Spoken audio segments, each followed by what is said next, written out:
Hi, Chris here for Tinker Tech and welcome to the channel. Well, today we are not going to do the usual. This is just a preview of what I'm going to post very soon, as I'm running a little bit late and I haven't finished yet. The video will be, as you may have guessed it, about Arduino. It will be a better way to input the code and make it easier to troubleshoot as well. This will be an introduction and how to use variables for the Arduino, mainly. And you will be able, by watching this video, to understand and make use of those. So, without further ado, I leave you guys to do your YouTube things, although there is not much to see here.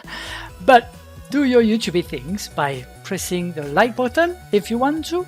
You can also hit the subscribe button, and as well, may you want to be notified when I post a new video, not like this one, but a new video, press the bell icon.